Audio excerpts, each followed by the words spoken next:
BJP Congress offer ಕೊಟ್ಟರೆ ಹಿಂದಕ್ಕೆ ಸರಿತೀವಿ ಅಂತ ಕನ್ನದಿಂದ ಈ ಆ ಕ್ವಶನ್ ಆಗಿ ಬರ್ತಾ ಇದೆ ನನಗೆ ಗೊತ್ತಿಲ್ಲ. ಯಾಕಂದ್ರೆ ನಮ್ಮ ಏನು ಎದುರಾಳಿಗಳಿದಾರಲ್ಲ, ನನ್ನ ಈ ಜನರ ಪ್ರೀತಿ ವಿಶ್ವಾಸವನ್ನು ನೋಡಿ ಅವರು ಹೆದರ್ಕೊಂಡಾರೆ ಅನಿಸುತ್ತೆ. ಯಾಕಂದರೆ ಸುಳ್ಳು ಊಹಾಪೋಹಗಳನ್ನು ಅವರು ಹಬ್ಬಿಸಿ ಈ ಮತದಾರರಲ್ಲಿ ಕನ್ಫ್ಯೂಷನ್ ಕ್ರಿಯೇಟ್ ಮಾಡ್ತಾ ಇದ್ದಾರೆ. ನಾನು ಮೊದಲೇ ಹೇಳಿದ ಹಾಗೆ ಈ ರಾಜ್ಯದಲ್ಲಿ ಮತ್ತು ಈ ದೇಶದಲ್ಲಿ ಏನು ಈ ಕುಟುಂಬ ರಾಜಕಾರಣ, ಭ್ರಷ್ಟಾಚಾರದ ರಾಜಕಾರಣ ಏನು ನಡೀತಾ ಇದೆ ಅದನ್ನು ವಿರೋಧಿಸಿ ನಾನು ಈ ಕಣದಲ್ಲಿ ಇಳಿದಿದ್ದೀನಿ. ಮತ್ತು ನನ್ನ ಈ ಹೋರಾಟ ಇದು ಮುಂದೆ ಈ ಇಲೆಕ್ಷನ್ ವರೆಗೆ ಮಾತ್ರ ಅಲ್ಲ, ಈ ಮುಂದಿನ ಇಲೆಕ್ಷನ್ನು ಮತ್ತು ಅದಕ್ಕೆ ಬರೋ ಇಲೆಕ್ಷನ್ನು ಈ ನನ್ನ ಹೋರಾಟ ಕಂಟಿನ್ಯೂ ಇರುತ್ತೆ ಅಂತ ನಾನು ನನ್ನ ಎಲ್ಲ ಮತದಾರರಿಗೆ ಹೇಳಕ್ಕೆ ನಾ ಬಯಸ್ತೀನಿ. ನೀವು ಗೆಲುವು ಸಾಧಿಸಿದ ಮೇಲೆ ಕಾಂಗ್ರೆಸ್ ಪಕ್ಷಕ್ಕೆ ಸೇರ್ಪಡೆ ಆಗ್ತೀರಾ, ಬಿಜೆಪಿ ಪಕ್ಷಕ್ಕೆ ಸೇರ್ಪಡೆ ಆಗ್ತೀರಾ ಅಥವಾ ಸ್ವತಂತ್ರವಾಗಿ ಕಡಿಮೆ ಉಳಿತೀರಿ? ಇಲ್ಲ, ನನ್ನ ಜನ ನನ್ನ ಆಯ್ಕೆ ಮಾಡ್ತಾ ಇದ್ದಾರೆ. ಅವರೇ ನನಗೆ ಹೈಕಮಾಂಡು. ನಾ ಯಾರ ಮನೆ ಮುಂದೆ ಹೋಗಿ ನಿಂತ್ಕೊಂಡು ಟಿಕೆಟ್ ತಗೊಳ್ಳೋದು ಇಲ್ಲ, ನಾ ಯಾರಿಗೆ ದುಡ್ಡು ಕೊಟ್ಟು ಅವ್ರಿಗೆ ಇನ್ಫ್ಲೂಯೆನ್ಸ್ ಮಾಡಿ ನನ್ನ ಟಿಕೆಟ್ ತಗೊಳ್ಳೋದು ಮಾಡಿಲ್ಲ.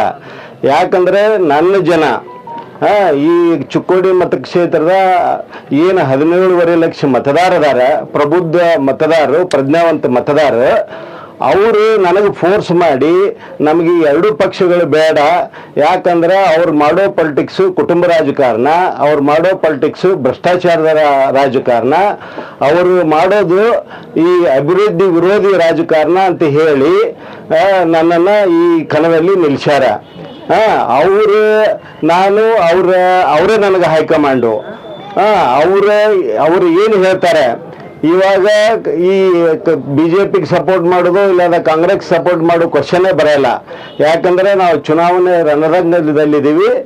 ಮತ್ತು ನಾನು ಒಂದೇ ಮಾತು ಹೇಳಕ್ಕೆ ಬಯಸ್ತೀನಿ, ನಮ್ಮ ಏನು ಈ ಚಿಕ್ಕೋಡಿ ಮತಕ್ಷೇತ್ರದ 17,50,000 ಪ್ರಬುದ್ಧ ಮತದಾರದಾರ, ನಾನು ನಿಮ್ಮ ಕೂಡ ಇರ್ತೀನಿ. ಮತ್ತು ನಾನು ನಿಮ್ಮ ಸೇವೆಗೆ ನಾನು ಈ IAS ಅನ್ನೋ ಹುದ್ದೆಯನ್ನೇ ತ್ಯಜಿಸಿ ನಾ ಬಂದೀನಿ. ಮತ್ತು ಎಲ್ಲರೂ ನಿಮಗೆ ಗೊತ್ತು, ನೀವು ಒಂದು ಸಣ್ಣ ಅಧಿಕಾರ ಕೊಟ್ಟರು ನಮ್ಮ ಊರು ಬಿಟ್ಟು ಅವರು ಬೆಳಗಾವಿ ಇಲ್ಲಾನ ಬೆಂಗಳೂರಲ್ಲಿ ಹೋಗಿ ಮನೆ ಕಟ್ಕೊಂಡು ಅವ್ರ ಮಕ್ಕಳು ಮೊಮ್ಮಕ್ಕಳು ಅಂತ ಇರ್ತಾರೆ. ನಾನು ಎಲ್ಲ ಬಿಟ್ಟು ನಾನು ದಿಲ್ಲಿ, ಚೆನ್ನೈ, ಬೆಂಗಳೂರಿನಂಥ ಶಹರದಾಗ ನನಗೆ ಉದ್ಯೋಗ ಮಾಡುವ ಅವಕಾಶ ಇದ್ದರು. ಅದು ಬಿಟ್ಟು ನಾನು ನಮ್ಮ ಹಳ್ಳಿಗೆ ಬಂದು ನಾನು ನಿಮ್ಮ ಕೂಡ ಇರಬೇಕಂತ ಬಂದೀನಿ. ಸೊ ಇವಾಗ ನಾನು ಈ ಚುನಾವಣೆಯಿಂದ ಹಿಂದೆ ತಕ್ಕೊಳ್ಳೋದು ಮತ್ತು ಯಾವುದೇ ಪಕ್ಷಕ್ಕೆ ನಾನು ಬೆಂಬಲ ಕೊಡೋದು ಅದು ರೂಲ್ಡ್ ಔಟ್, ಅದು ಸಾಧ್ಯ ಇಲ್ಲ ಅನ್ನೋದನ್ನ ಹೇಳ್ತಾ ಇದ್ದೀನಿ. ಸರ್, ಸಂವಿಧಾನ ಉಳಿವಿಗಾಗಿ ಕಾಂಗ್ರೆಸ್, ಸಂವಿಧಾನ ಮುಳುಚಿಗಾಗಿ BJP ಅಂತಂದ್ರೆ ತಾವು ಇದ್ರ ಮುಂದೆ ಸಂವಿಧಾನ ಬಗ್ಗೆ ಏನು ಮಾತಾಡ್ಲಿಕ್ಕೆ ಇಷ್ಟಪಡ್ತೀರಿ? ಈ ಸಂವಿಧಾನ ಉಳಿಸೋದು ಮತ್ತು ಅಳಿಸೋದು ಯಾರ ಕೈಯಲ್ಲೂ ಇಲ್ಲ.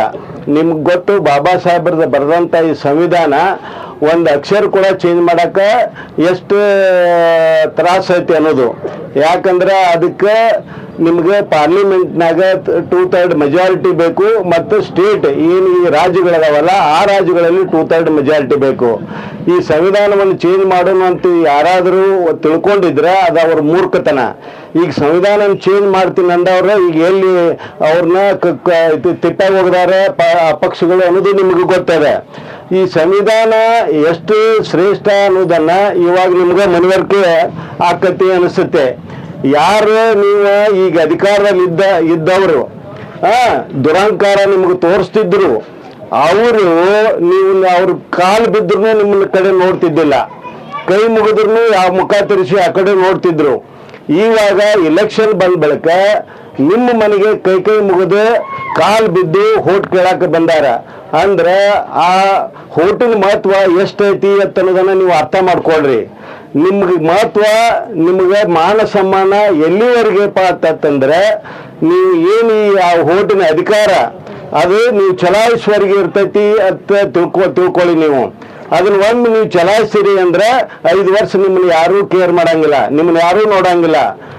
ಈಗ ಏನು ಯಾರು ನಿಮ್ಮ ಕಾಲು ಬೀಳ್ಕೊತ ಬರತ್ತಾರಲ್ಲ, ನಾವು ಮತದಾರರು ಅವ್ರ ಕಾಲು ಬೀಳುವಂಥ ಪರಿಸ್ಥಿತಿ ಬರ್ತೈತಿ. ಅದಕ್ಕಾಗಿ ನಾನು ಹೇಳುದು, ಸಂವಿಧಾನ ಉಳಿಸೋದು ಅಂತಂದ್ರೆ ಇದು ಈ ಜನರನ್ನು ಉಳಿಸೋದು, ಮತ್ತು ಜನರು ಹೆಂಗೆ ಉಳಿಸೋದು ಅಂದ್ರೆ ತಮ್ಮನ್ನು ತಾವೇ ಉಳಿಸ್ಕೊಳ್ಳೋದು. ಯಾವಾಗ ನೀವು ಪ್ರಜ್ಞಾವಂತರ ಮತದಾರ ಹಾಕ್ಕಿರಿ, ನೀವು ಯಾವಾಗ ಪ್ರಜ್ಞಾವಂತ ಪ್ರಜೆ ಹಾಕ್ಕಿರಿ, ಮತ್ತು ನಿಮ್ಗೇನು ಮತದಾನ ಅನ್ನೋ ಅಧಿಕಾರ ಮತ್ತು ಹಕ್ಕು ಐತಿ ಅದನ್ನು ಸರಿಯಾಗಿ ಉಪಯೋಗ ಮಾಡ್ತೀರಿ, ಅಲ್ಲಿವರೆಗೆ ಈ ಸಂವಿಧಾನವನ್ನು ಯಾರಿಗೂ ಏನು ಮಾಡೋಕ್ಕಾಗಲ್ಲ ಅಂತ ನಾ ಹೇಳಕ್ ಬಯಸ್ತೀನಿ. ಸರ್, ಅಣ್ಣಾ ಸಾಹೇಬ್ ಜೊಲ್ಲೆ ಅವರು ಮತ್ತು ಈಗಿನ ಪ್ರಿಯಾಂಕಾ ಖರ್ಗೆ ಅವರು, ಪ್ರಿಯಾಂಕ ಜಾರಕಿಹೊಳಿ ಅವರು ಸರ್, ಮತ್ತು ತಮ್ಗೆ ಏನು ವ್ಯತ್ಯಾಸ ಅನ್ಸುತ್ತೆ ಸರ್ ಇದರಲ್ಲಿ? ನಾನು ಇವಾಗ ಎಲ್ಲ ಕ್ಷೇತ್ರ ತುಂಬ ಓಡಾಡ್ತಿದ್ದೀನಿ. ಯುವಕರು, ಪ್ರಜ್ಞಾವಂತರು, ನೌಕರಸ್ಥರು, ಮಹಿಳೆಯರು ನನ್ನ ಬಗ್ಗೆ ಒಂದು ಕ್ಯೂರಿಯಾಸಿಟಿ ಇದೆ. ಇವರು IAS ಅನ್ನೋದು ನಿಮ್ಗೆ ಗೊತ್ತಿದೆ. ಈ ಜಗತ್ತಿನಾಗ ಅತಿ ಕಠಿಣವಾದಂಥ ಯಾವುದಾದ್ರೂ ಒಂದು ಪರೀಕ್ಷೆ ಅಂದರೆ ಅದು IAS ಪರೀಕ್ಷೆ. ಎಲ್ಲ ತಂದೆ ತಾಯರು ಏನು ದೇವರಲ್ಲಿ ಮೊದಲು ಬೇಡ್ಕೊಳ್ಳೋದು ಅಂತಂದ್ರೆ ನನ್ನ ಮಗ ಶಾಲಿ ಕಲೀಲಿ ಮತ್ತು IAS ಎಕ್ಸಾಮ್ ಬರಲಿ ಮತ್ತು ಅವ್ನು ನಮ್ಗೆ DC ಆಗಿ ಬರಲಿ ಅಂತ ಹೇಳಿ ಎಲ್ಲರೂ ಬೇಡ್ಕೋತಾರೆ. ನನ್ನ ತಂದೆ ತಾಯಿಗಳು ಅವ್ರು ಮಾಡಿದ ತಪಸ್ಸು ಅಥವಾ ದೇವರ ದಯ ನನ್ನ ಮೇಲೆ ಕರಿಸಿದ್ದೇಶ್ವರ ದಯ ಇರಬೇಕು ಅನಿಸುತ್ತೆ. ಯಾಕಂದ್ರೆ ನಾನು ಪಕ್ಕದ ಗ್ರಾಮದವನೇ. ಈ ಕರಿಸಿದ್ದೇಶ್ವರ ದಯದಿಂದ ನಾನು IAS ಆದೆ. ಬಟ್ IAS ಇನ್ನೂ ನಾನು ಸರ್ವಿಸ್ ಇದ್ದಾಗ ನಾ ಬಿಟ್ಟು ಬಂದೀನಿ. ಅದೇ ನನ್ನ ವಿಶಿಷ್ಟತೆ. ಇನ್ನು ಇಬ್ಬರು ಕ್ಯಾಂಡಿಡೇಟ್ ಬಗ್ಗೆ ನೀವು ಹೇಳ್ತಾ ಇದ್ದೀರಲ್ಲ, ನಿಮಗೂ ಗೊತ್ತದೆ. ಒಬ್ಬರು ಇವಾಗನ ಅವರು ಇನ್ನೂ ಹುಟ್ಟಿದ್ದಿಲ್ಲ, ನಾವಾಗ IAS ಆಫೀಸರ್ ಆಗಿದ್ದೆ. ಅವ್ರು ಹುಟ್ಟಿದಾಗ ನಾನು ಒಂದು ಡಿಸ್ಟಿಕ್ DC ಆಗಿದ್ದೆ. ಏನು ಇನ್ನೊಬ್ರು ಅವ್ರಿಗೆ ನೀವು 5 ವರ್ಷ ಅವಕಾಶ ಕೊಟ್ಟಿರಿ, ಮತ್ತು ಅವ್ರ ಅಸೆಸ್ ಮಾಡುವಂಥ ಟೈಮ ನಿಮ್ಗೆ ಬಂದೈತಿ. ಅವ್ರು ನಿಮ್ಗೆ ಕೆಲಸ ಮಾಡ್ಯಾರೋ ಇಲ್ಲೋ, ಅವರು ಹೆಂಗೆ ಕೆಲಸ ಮಾಡಬೇಕಾಗಿತ್ತು, ಅದರಲ್ಲಿ ಏನು ಕುಂದುಕೊರತೆಗಳದಾವ ಅನ್ನೋದು ನಿಮ್ಮ ಕೈಯಾಗೈತಿ. ನೀವು ನೋಡಿ ಅದನ್ನು ಮಾಡಿ ಅಂತ ಹೇಳೋಣ. ನಾ ಇನ್ನೊಂದು ಹೇಳಕ್ಕೆ ನಿಮ್ಮ ಮೂಲಕ ನಾ ಈ 17,50,000 ಏನು ನಮ್ಮ ಈ ಪ್ರಬುದ್ಧ ಚಿಕ್ಕೋಡಿ ಕ್ಷೇತ್ರದ ಮತದಾರದಾರ ಏನು ಹೇಳಕ್ಕೆ ಬಯಸ್ತೀನಿ ಅಂತಂದ್ರೆ, ನೀವು ಈ ರಾಜಕಾರಣ ಹದಗೆಟ್ಟೈತಿ. ಇವಾಗ ಪಕ್ಷಗಳನ್ನೋದು ಇಲ್ಲ. ಈ ಪಕ್ಷಗಳು ಯಾರು ದುಡ್ಡು ಯಾರು ಈಗೇನು ಈ ಭ್ರಷ್ಟಾಚಾರ ಮಾಡಿಕೊಂಡು ಅಧಿಕಾರ ಇಟ್ಕೊಂಡಾರ ಅವ್ರ ಕೈವಶವಾಗ್ಯಾವ. ಈ ಪಕ್ಷಗಳಲ್ಲಿ ನಿಮ್ಗೆ ಯಾವುದೇ ಭವಿಷ್ಯ ಇಲ್ಲ. ಯಾಕಂದ್ರೆ ಯಾವುದೇ ಒಬ್ಬ ನಿಷ್ಠಾವಂತ ಕಾರ್ಯಕರ್ತರನ್ನ ಕೇಳೋದು, ಅವರ ಕೂಡ ಡಿಸ್ಕಸ್ ಮಾಡೋದು, ಅವರ ಏನು ಅನಿಸಿಕೆಗಳನ್ನ ತಗೊಂಡು ಯಾರಿಗೂ ಅಧಿಕಾರ ಕೊಡುವಂತ ಒಂದು ಪರಿಸ್ಥಿತಿಯೋ ಅಥವಾ ಮನಸ್ಥಿತಿಯಲ್ಲಿ ಈ ಪಕ್ಷಗಳಿಲ್ಲ, ರಾಷ್ಟ್ರೀಯ ಪಕ್ಷಗಳಿಲ್ಲ. ಅದಕ್ಕಾಗಿ ನಾನು ಹೇಳುವುದು, ಪ್ರಜಾಪ್ರಭುತ್ವ ಉಳಿಬೇಕಾದ್ರೆ ನೀವು ಪ್ರಬುದ್ಧ ಪ್ರಜೆಗಳು ಮತ್ತು ಮತದಾರರು ನೀವೇ ಡಿಸೈಡ್ ಮಾಡಿ, ನೀವು ಸರಿಯಾಗಿ ನಿಮ್ಮ ಬಗ್ಗೆ ಕಾಳಜಿ ಕಳಕಳಿ ಇರುವಂಥ ವ್ಯಕ್ತಿಯನ್ನ, ಸ್ವಲ್ಪ ಪ್ರಜ್ಞಾವಂತ ವ್ಯಕ್ತಿಯನ್ನ, ಓದಿದಂಥ ವ್ಯಕ್ತಿಯನ್ನ, ಕಾಯ್ದೆ ಕಾನೂನು ತಿಳ್ಕೊಂಡಂಥ ವ್ಯಕ್ತಿಯನ್ನ ನೀವು ಕಳಿಸಬೇಕು. ಮತ್ತು ನಿಮ್ಮ ಏನು ನೋವು ನಲಿವುಗಳಿದಾವ, ನಿಮ್ಮ ಏನು ಸುಖ ದುಃಖಗಳಿದಾವ, ನಿಮ್ಮ ಸಮಸ್ಯೆಗಳನ್ನು ಪ್ರತಿಬಿಂಬಿಸುವಂತ ಒಬ್ಬ ವ್ಯಕ್ತಿ ನಿಮ್ಮನ್ನ ಪಾರ್ಲಿಮೆಂಟಲ್ಲಿ ಅವ್ರು ಪ್ರತಿನಿಧಿಸಬೇಕು ಅಂತ ನೀವು ಡಿಸೈಡ್ ಮಾಡಿ ವೋಟ್ ಹಾಕಬೇಕು ಅನ್ನೋದೇ ನನ್ನ ಅನಿಸಿಕೆ. ಈಗ ಬೇರೆ ಪಕ್ಷದವ್ರು, ರಾಷ್ಟ್ರೀಯ ಪಕ್ಷದವರು, ಅವರು ಪ್ರೆಷರ್ ಹಾಕಿ ನಿಮ್ಮನ್ನ ಹಿಂದೆ ತೆಗೆಸ್ತಾರೋ ಅನ್ನತಕ್ಕಂಥ ಒಂದು ಮಾತು ಕೇಳಿ ಬರ್ತದೆ. ಬೇರೆ ಜನ ಮಾತಾಡ್ತಾ ಇದ್ದಾರೆ, ಅದಕ್ಕೆ ತಾವು ಹೇಳಕ್ಕೆ ಅಲ್ಲ, ನಾನು ಮೊದಲೇ ಹೇಳಿನಿ, ಯಾವ ಪ್ರೆಷರ್ಗೂ ಮತ್ತು ಯಾವ ಒತ್ತಡಕ್ಕೂ ನಾನು ಮನೆಯೋದಿಲ್ಲ ಅಂತ ಹೇಳೀನಿ.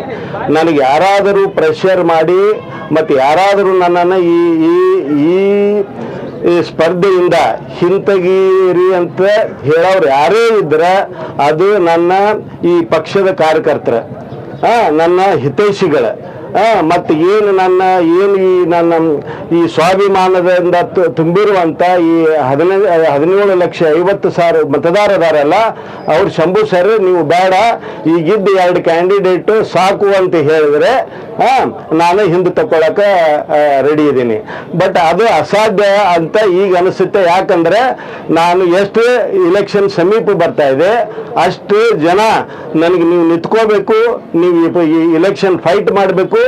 ಯಾಕಂದರೆ ಇನ್ಫ್ಯಾಕ್ಟ್ ನಾನು ಹೇಳೋದು, ಈ ಇಲೆಕ್ಷನ್ನಲ್ಲಿ ಈಗ ನೋಡಿದ್ರೆ ನೀವು ಬರೀ 2 ಪಕ್ಷಕ್ಕೆ ಇದು ಫೈಟ್ ಇದೆ. ಒಂದು ಪಕ್ಷೇತರ ಅಭ್ಯರ್ಥಿಯಾದ ನಾನು ಶಂಭು ಕಲ್ಲೋಳ್ಕರು, ಇನ್ನೊಂದು BJP. ಇಲ್ಲಿ ಮೂರನೇ ಪಕ್ಷ ಕಾಂಗ್ರೆಸ್ ಅಂತಾರ, ಬಟ್ ಕಾಂಗ್ರೆಸ್ ಇಲ್ಲಿ ಇಲ್ಲ. ನಮ್ಮ ಚಿಕ್ಕೋಡಿ ಮತಕ್ಷೇತ್ರದಲ್ಲಿ ಕಾಂಗ್ರೆಸ್ ಇಲ್ಲ.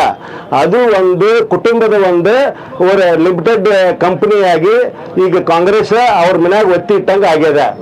ಈಗ ಕಾಂಗ್ರೆಸ್ ಕಾರ್ಯಕರ್ತರು ಎಲ್ಲಿದಾರ ಹೇಳ್ರಿ ನೋಡೋಣ ನೀವು. ಇವರೆಲ್ಲ ಕಾಂಗ್ರೆಸ್ ಕಾರ್ಯಕರ್ತರು ಒಂದು ಟೈಮ್, ಬಟ್ ಇವ್ರು ಶಂಭು ಕಲ್ಲೋಳ್ಕರ್ ಕನಕ್ ಬಂದಾರ ಅಂತ ಹೇಳಿ ಅವರು ಅದೆಲ್ಲ ಬಿಟ್ಟು ನಾನು ಬೆನ್ ಹಚ್ಚಾರ. ಯಾಕಂತಂದ್ರೆ ಕಾಂಗ್ರೆಸ್ ಕ್ಯಾಂಡಿಡೇಟ್ ಆಯ್ಕೆಯಲ್ಲಿ ಗೋಲ್ಮಾಲ್ ಇದೆ ಮತ್ತು ಜನರ ಯಾವುದೇ ಒಂದು ಅನಿಸಿಕೆಗಳನ್ನ ಗಮನಕ್ಕೆ ತೆಗೆದುಕೊಳ್ಳದೆ ಅವರು ಕ್ಯಾಂಡಿಡೇಟ್ ಸೆಲೆಕ್ಟ್ ಮಾಡ್ಯಾರ ಅನ್ನೋ ಒಂದು ಸಿಟ್ಟು ಆಕ್ರೋಶ ಇದೆ. If you like this video ಬೇಗ ಲೈಕ್ ಮಾಡಿ, ಶೇರ್ ಮಾಡಿ, ಕಮೆಂಟ್ ಮಾಡಿ ಹಾಗೂ N24 ಕನ್ನಡ ನ್ಯೂಸ್ ಟಿವಿಯನ್ನು ತಪ್ಪದೇ ಸಬ್ಸ್ಕ್ರೈಬ್ ಮಾಡಿ.